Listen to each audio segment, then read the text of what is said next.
The Chelsea Flower Show is more than just an exhibition. For me, every year, each exhibit is a journey that starts 11 months before, in June of the previous year, with a deep-seated dread. How can I better my previous year's exhibit? It starts with the germ of an idea and grows into a maquette of the entire display. I'll spend hours and hours tweaking small details of the miniatures, testing the interaction in between the sculptural elements, and in particular, balancing out the intimacy of the 5-meter high cow giraffe nuzzling the horns of her calf with the ferocity of my 3-ton wyvern glaring at the passers-by. The trick is to dig out the problems before starting the life-size backdrop and sculptures. Any mistakes that can be corrected at this stage save days of work and potentially thousands of pounds of back job. Just like an orchestra, the smallest piece of driftwood has a part to play. Once the planning is finished, it's time to assemble the references and the fun begins. This will often involve road trips to get up close and personal to those animals that will form the characters of my exhibit. A production of this scale requires a motivated team of artisans working towards one common goal. Now, I feel very much at ease working alone, and by contrast, I've discovered that possibly the most challenging part of my job is communicating my vision to my assistants, teaching them my process, and most importantly, inspiring them. Every part of the sculptures are made from the inside out.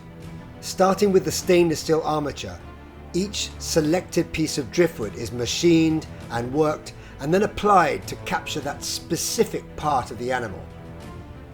It's a lengthy and laborious job. However, there comes a point in the making of each sculpture when it really seems as if the animal takes over. It's almost as if the animal has become imbued with spirit and personality and starts to take an active role in how she wants to be made. For every one of my Chelsea Flower Show exhibits, a custom-made backdrop and pathway needs to be fabricated from scratch. Wherever possible, I'll use repurposed materials bought from the scrap merchants. Each year, thousands of hours of work go into making my presentation and my custom-designed floral planting systems.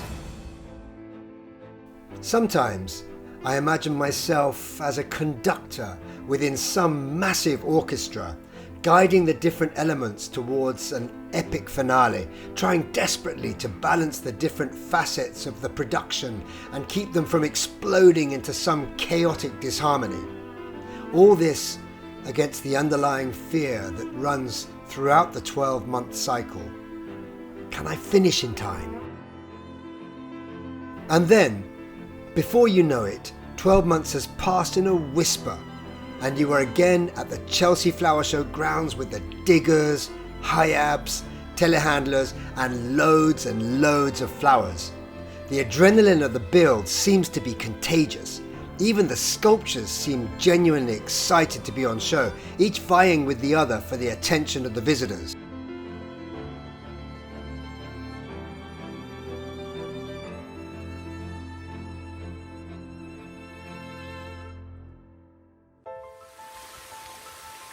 And then it's finished, and I'm alone again with my thoughts and my doubts, wondering how am I to ratchet up the drama for next year's Chelsea Flower Show.